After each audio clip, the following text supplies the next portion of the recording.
¿Qué tal, colegas? Les doy la bienvenida a este nuevo episodio de podcast Café Derecho. Nos presentamos como protocolo. Yo soy el licenciado Carlos Eduardo Lang López y me acompaña el licenciado Raimundo Salcedo Flores. Y en esta ocasión el tema, no sé si describirlo como entretenido, como triste, también lamentable. Pues bueno, vamos a hablar concretamente de pues la designación de ministros, este concurso de popularidad que se llama designación de ministros. Pues, empecemos. Ok, vamos por partes.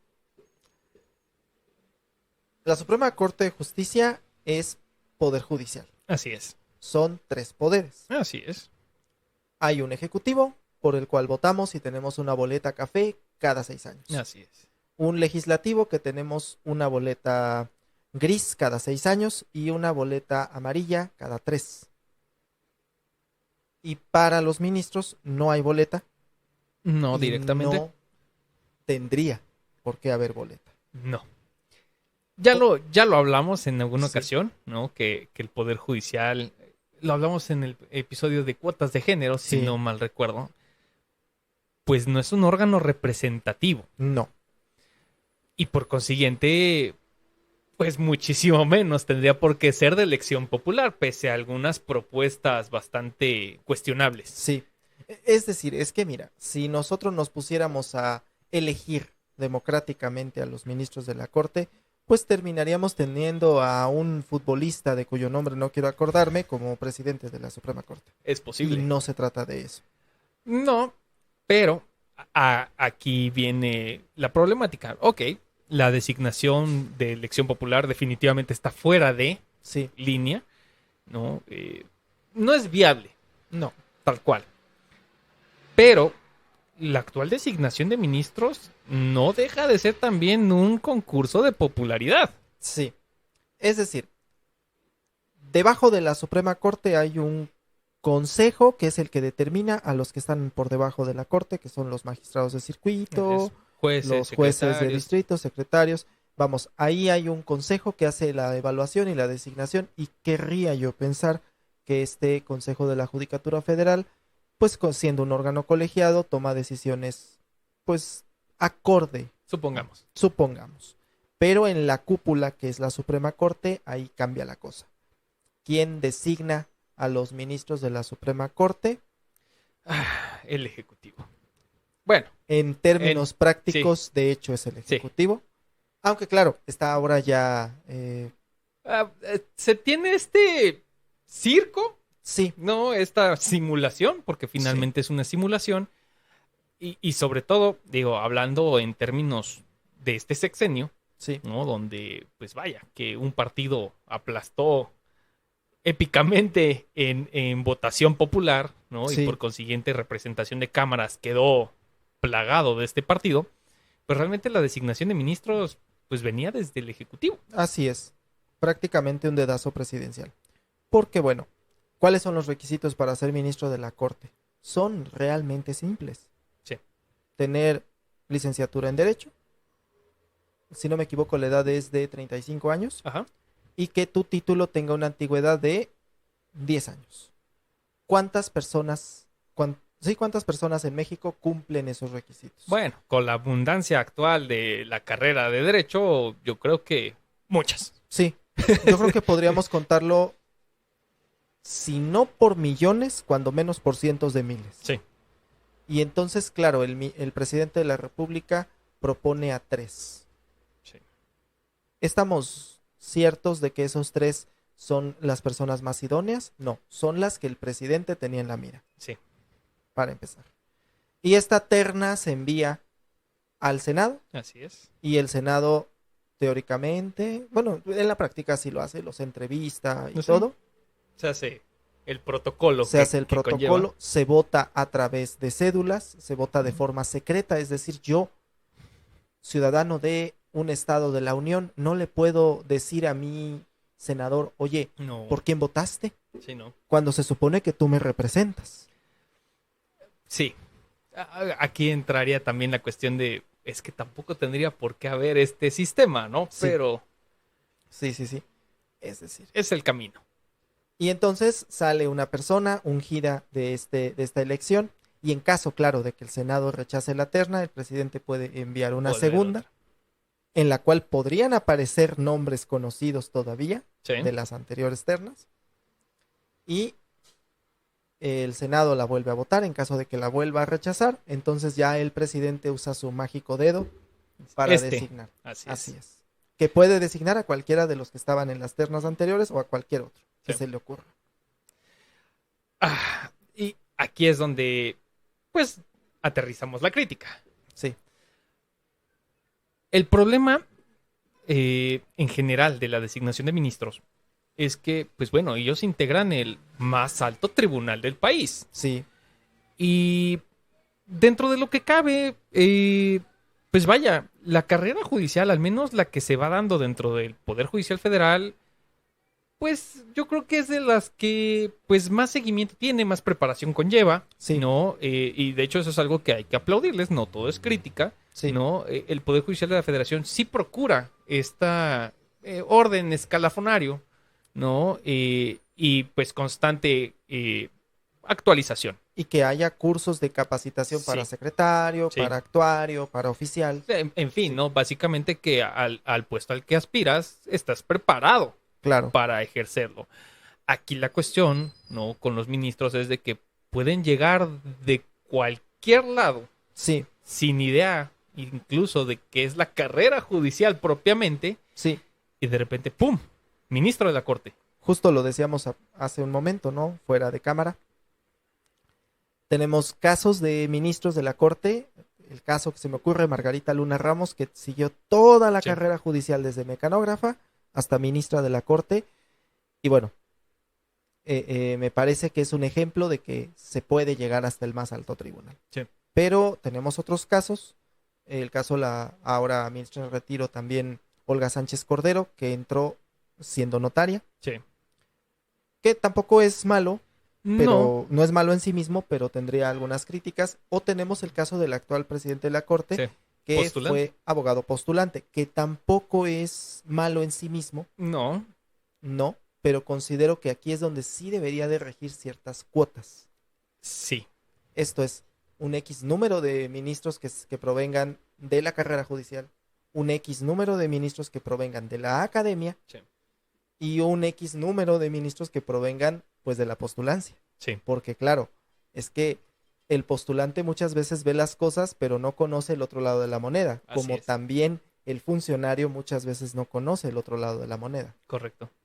Y vaya, aquí es donde en un momento dado, justo en esta cuota, no por género, No. sino llamémoslo por especie, Sí, por especie jurídica, vaya, se puede llegar a dar pues un abanico bastante, pues yo creo que sería positivo para la Corte. sí, Porque ya lo platicábamos anteriormente, ¿no? Pues realmente quien se puede llegar a dar cuenta de las deficiencias del Poder Judicial, pues muchas veces somos los postulantes, que Claro. somos los que padecemos, ¿no? Estos criterios o falta de criterios. Aquí la cuestión es el presidente cómo demonios encuentra su terna. sí. Y bueno, yo estoy convencido que cuando uno llega a ser presidente, seguramente hay una lista enorme de cargos que tú tienes que designar, Sí. y que eventualmente llega un punto en que se le acaban los nombres y que tiene que empezar a buscar a ver quién. Y seguramente pues buscará entre los del partido, los cuates, los amigos. Esto así es, Sí. no podemos negarlo. Se No. dio. Se ha dado. Ujú.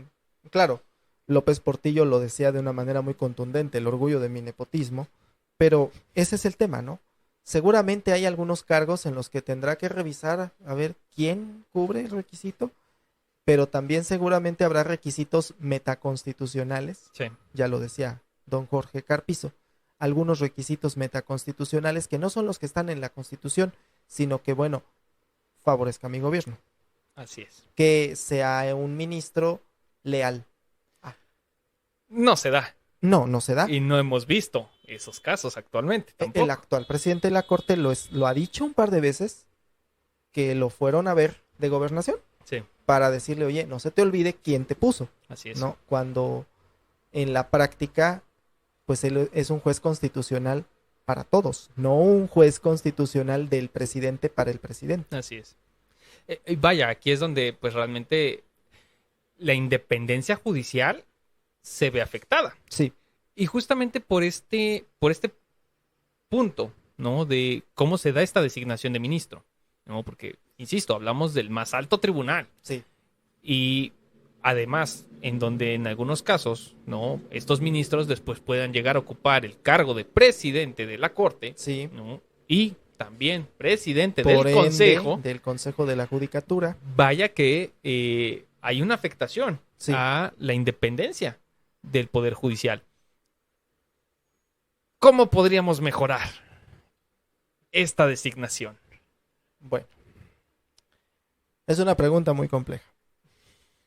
Empezando por qué órgano tendría capacidad realmente para designar a un juez constitucional, a un juez del más alto tribunal. Y la respuesta es que no hay tal. No. O sea, si lo ponemos al Senado, si lo ponemos a la de diputados, Es cargar para un lado, para otro. es Sí. darle a los partidos políticos. Si ponemos al presidente, es darle a los partidos políticos. Una cuestión que es técnica, Así es. que no es de elección popular. Y que muchas veces su cargo implica Sí, ser impopular. de hecho. Sí.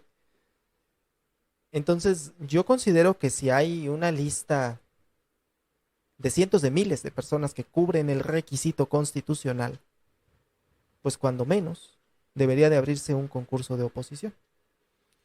Por lo menos para efectos de los postulantes. Tenemos el otro caso, lo que es la carrera judicial, donde pues es muy claro, ¿no? Aquellos que tienen puesto de magistrado de circuito estarían en la posición de poder ocupar. Pero ¿cuántos magistrados de circuito hay en el país? Sí. Son miles. Sí. Entonces, entre ellos tendría que abrirse un concurso directamente Sí. para su designación. Y en la academia, ¿cuántos académicos hay Sí. que cubren el requisito? Sí. Y tendría que abrirse un concurso de oposición entre todos ellos. Aquí la complicación viene, ¿no? Independientemente del concurso propiamente de oposición, que ya por sí solo Sí. sería una labor titánica, Sí. ¿no? Como se vio en la reciente designación de los puestos para lo que fue la ocupación de las plazas para los juzgados laborales, Sí. ¿no? Que todavía hay un concurso por ahí pendiente. Ahora imagínate trasladar esto para los ministros. Sí. Que estoy seguro que más de uno puede estar interesado en Sí. llegar a ministro de la Corte, ¿no? Y no tiene nada que ver con la remuneración, ¿verdad? No, es una cuestión de orgullo, Sí. ¿no? El salario siempre es lo de menos, uno puede hacerlo por amor al arte. Sí. Pero aquí la cuestión sería, ok, supongamos la existencia de estos 3 concursos de oposición y ya tenemos una terna. Y de esta terna, el problema que yo veo siempre es, se supondría que en estos órganos técnicos Sí. queremos a la persona pues más capaz. Más idónea. Suponemos que eso es lo que queremos, ¿no? Sí. Independientemente de la lealtad o independencia, se supone que queremos a la persona más capacitada. Sí. Y ahí es donde viene la complicación, porque ¿quién los califica? Ajá. ¿Quién lo va a organizar? Sí. ¿Quién lo va a calificar? ¿Y qué va a pasar en caso de controversia? Ajá, ¿sobre qué parámetros? O sea, exactamente. Entonces, obviamente que esto implicaría o bien designar a un órgano que lo haga, el problema es que ya lo dijimos, no hay un órgano idóneo para hacer esto, o crear uno.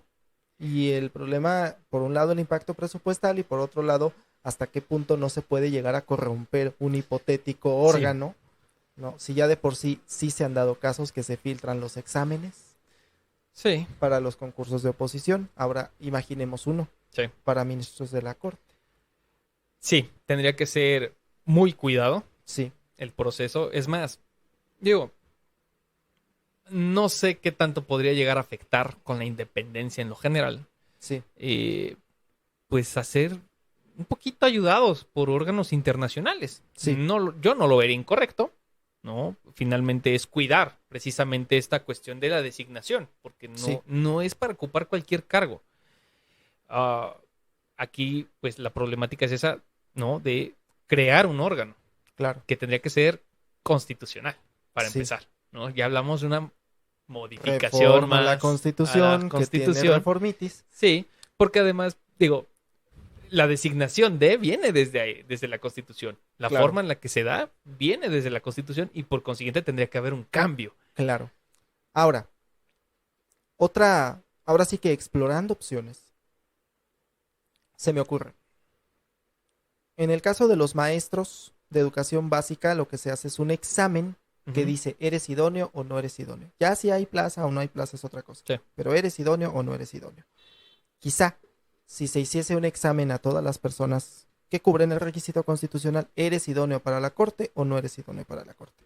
Todos los que son idóneos para la Corte entran a una tómbola y por insaculación elegimos uno. No sé, sí.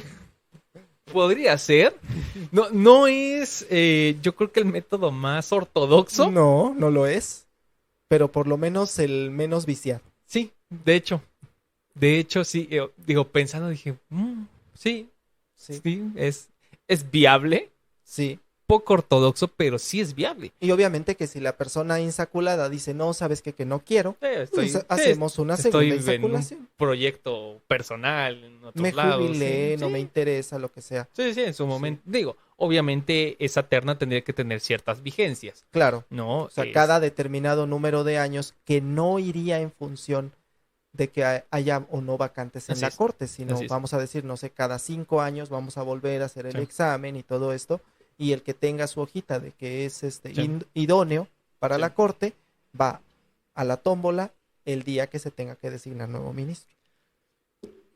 Insisto, poco ortodoxo, pero también difícil que sea viciado, que bueno, me acordé de este escándalo que hubo en su momento, hablando de que, por cierto, se está grabando en época mundialista este podcast, ¿no? Como referencia. Se dio un escándalo en la FIFA de que hablaban de justamente las tómbolas, que había la bolita caliente, ¿no? Que es la que tenías que sacar, buscar y sacar. Podría darse. Bueno. Digo, a todo le encontramos. A todo le encontramos, pero creo que hay maneras de transparentar una situación así. Sí. Vamos, también se han dado escándalos acá con la Lotería Nacional. Ahí está el caso de Fidel Herrera. Pero pienso que de cualquier manera se podría transparentar. Sí, bueno, definitivamente ningún proceso quedaría libre de alguna forma, ¿no? Siempre se encontrará el camino, lamentablemente. Yo creo que definitivamente, bueno, o sea, el proceso que tenemos hoy día no es el idóneo. Definitivamente no es el idóneo. Y, insisto, yo creo que se debería de buscar que la persona más capacitada sea la que quede en la Corte. Ahora hay otra situación, ¿no? Y lo hablábamos ahorita con la cuestión de los tiempos que pudieran quedar estas ternas. Los tiempos que se avientan los ministros. Sí. Entiendo yo que el periodo que tienen de 15 años está pensado para que escapen de los tiempos políticos. Sí. Pero en principio me parece 15 años es un periodo largo, bastante largo, que no está sujeto ni siquiera a una revisión intermedia o a una ratificación, algún tipo de evaluación de su trabajo.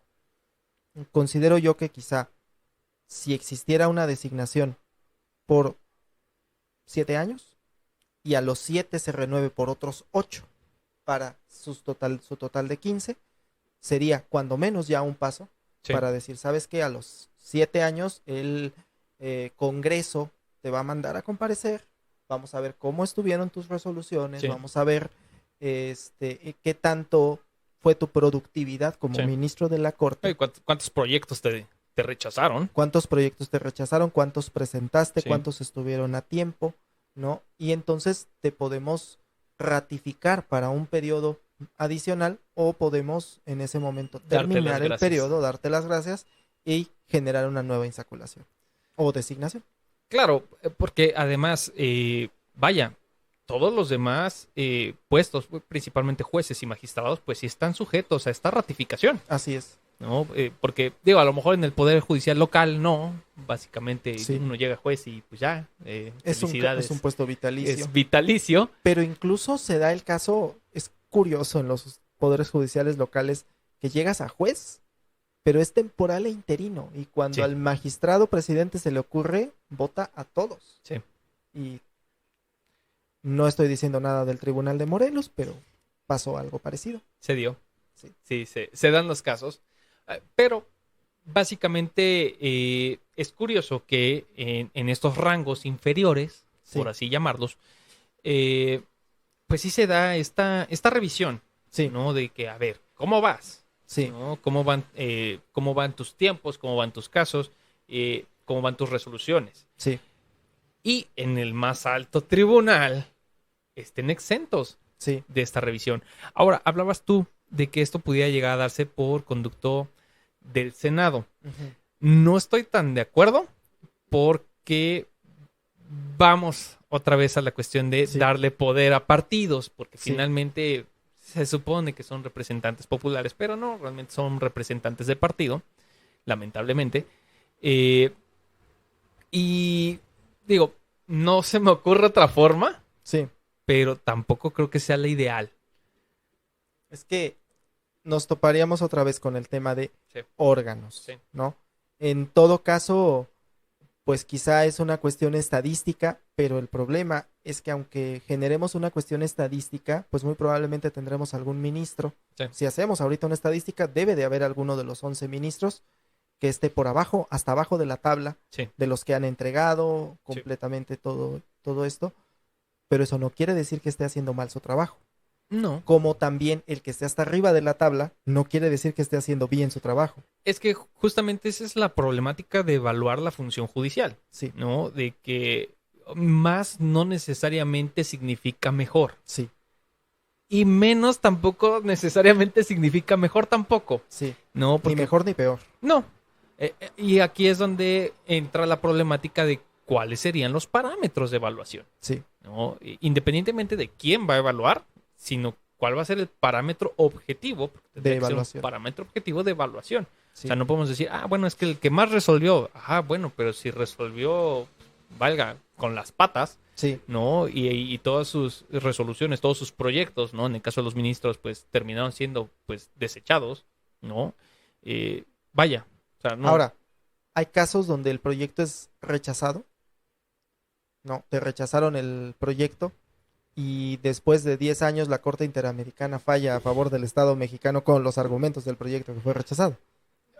Bueno, ¿vamos a volver a hablar de la prisión preventiva? Mejor no.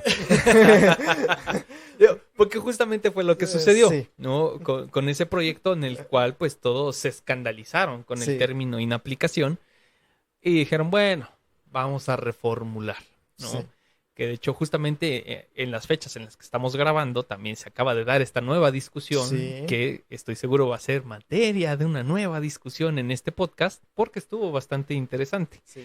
Entonces, y justamente inspira un poco este episodio en específico porque se notó ciertos niveles de argumentación muy dispares, dispares, ¿no? Porque dices, bueno, se supone que, insisto, estamos viendo hablar a las mentes jurídicas más altas de este país. Claro. Y no se notó. Y es que, lamentablemente, detrás de la cadena de ministros de la Corte que hemos tenido, pues están nombres de mucho peso. Juventino B. Castro, por ejemplo, Jorge Carpizo, Mariano Azuela. O sea, ministros que realmente, dice uno, se supone que son los más grandes juristas que ha tenido el país. Nombres en los que hay omisiones también muy notables. Gutiérrez y González no fue ministro de la Corte, que debería. Pudo. Debería. Pudo. pero precisamente voluntad política del gobierno en turno para poner... Justamente el vicio de la forma en la que se da esta elección, ¿no? Así es, porque además en ese tiempo era dedazo presidencial, tal cual. Entonces, si estamos pensando que la Corte debe estar conformada por las mejores mentes jurídicas, pues no solo no tendría que ser por parte del Congreso, sino que tendría que construirse una Suprema Corte que sea realmente heterogénea, que realmente haya criterios que puedan abonar a una mejor construcción del orden jurídico. Así es. Una mejor interpretación del orden jurídico. Porque, pues aunque no aplica tanto esta regla, pero en México de pronto se hace lo que la Corte dice que dice la Constitución. Sí. Muchas veces es así. Es que finalmente ese es el problema y la virtud, a su vez, ¿no? De la Corte, ¿no? Que pues tenemos esta varita mágica de decir que es constitucional y que no, que es convencional, que no. Y en los casos de declaratorias de inconstitucionalidad, pues tachar de un plumazo una ley. Claro. Entonces, vaya, o sea, no es cualquier puesto. Definitivamente el ministro de la Corte no es cualquier puesto y sus designaciones, pues, deben de ser más cuidadosas. Sí. Y no deberían de atender a vaivenes políticos. No. Porque lamentablemente de pronto se ha dicho que algunos ministros pertenecen a cierta cúpula política y que están cubriendo una cuota política. Es que muchas veces en sus votaciones se nota. Sí. Se nota. Y eso... Que pareciera que el que está votando es el presidente de la República y no el ministro en cuestión. Sí, argumentaciones forzadas, vaya, o sea, se nota y justamente es el problema de la forma en la que se designan. Que vaya, se entendería que, digo, si me tocara a mí, ojalá, dices, ok, ya tengo la toga, pues es borrón y cuenta nueva. Un poco lo que planteaba en su momento Saldívar, ¿no? Que dice, bueno, yo llegué, porque a él le tocó ser designado en el periodo de Felipe Calderón, y fueron varias, no fue una, fueron varias resoluciones y proyectos que él planteó que le estaban dando palo al gobierno de Felipe Calderón. Pero, final de cuentas, es lo correcto. Exactamente, fallar por convicción y no fallar por consigna política. Eso es una verdadera independencia judicial. Sí. Digo, sin hacerle comercial al presidente. Porque también tenemos críticas respecto al señor presidente de la Corte. Tiene sus vicios y virtudes, pero en este sentido, o sea, creo que sí respetó la toga. En su momento, sobre todo de más, por así decirlo, vulnerabilidad. ¿No? Donde pues el que te designó te está pidiendo un favor. ¿No? Y saber decir no. Pero al final de cuentas, insisto, pues la toga ya la tenía. Claro. Se entendería que por esa razón eres designado por 15 años inamovibles. Sí.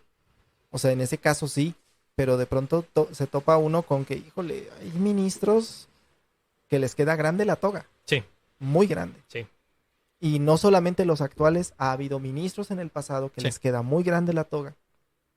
Y hay ministros actuales, no quiero decir nombres, pero creo que todos sabemos quién es o quiénes son, que les queda grande la toga. Y que incluso hay casos donde prácticamente se les ha forzado a salir de la Corte. Ahí está el caso, y no podemos negarlo. No hay forma de omitirlo. De Eduardo Medina Mora, que curiosamente renunció. Las razones de por qué renunció no son públicas. Y la Constitución dice causa grave. ¿Y cuáles fueron esas causas? Él nunca lo dijo. El Senado la aprobó. Y sencillamente no tenemos más a Eduardo Medina Mora y Casa en la Corte. No es que haya sido un ministro destacado. No. Pero la cosa es por qué salió. La forma de salir, La forma en la que salió. Sí, y vaya, definitivamente es un problema, insisto, constitucional. Sí. No, porque esto viene de la Constitución, entonces no podemos decir que es inconstitucional. Pero nos topamos de nueva cuenta para poder hacer un cambio. Sí. Con el fantasma constante de este podcast. Voluntad política. De la voluntad política. Porque finalmente para hacer un cambio, pues hay que modificar una vez más, modificar la Constitución. Ay, Dios. ¿No será que nosotros también somos parte del vicio de la reformitis? Yo por eso en su momento lo planteé. Ya es momento de una nueva. Sí. Ya es momento de una nueva donde se puedan plantear, pues revisarla en su conjunto. Sí. Todo. Procesos, digo, va a haber instituciones inamovibles. Claro. Pero... una cláusula de irreformabilidad que en serio le hace falta. Le hace falta. Le hace falta. Sí. ¿Cómo podemos concluir esto? Pues... híjole, yo creo que no hay una conclusión sencilla ni una sola. No. O sea, definitivamente el problema de designación de ministros sí afecta Sí. la imparcialidad y la independencia judicial. Eso es definitivo. Sí. A lo mejor no tendría por qué, porque justamente los periodos por los cuales son designados se supondría que es para no tener ese problema. Pero yo creo que si podemos concluir es con dos cosas, al menos yo creo, fundamentalmente, es revisión del trabajo de los ministros. Sí.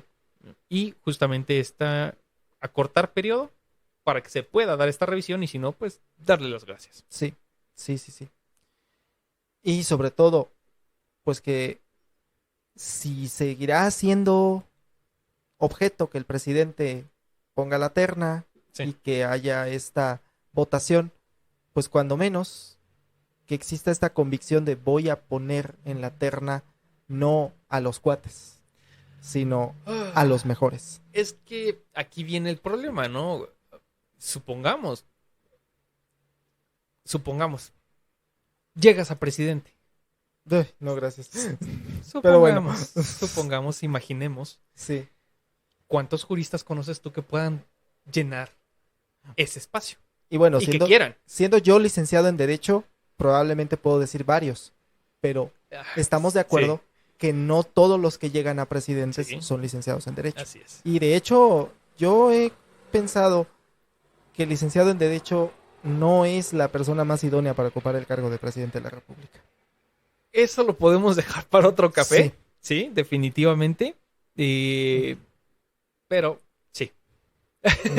Entonces, un politólogo, un licenciado en administración, difícilmente va a conocer 5 o 10 personas que cubran realmente los requisitos. Así es. Entonces, tendría cuando menos que asesorarse de a ver quién podría ser.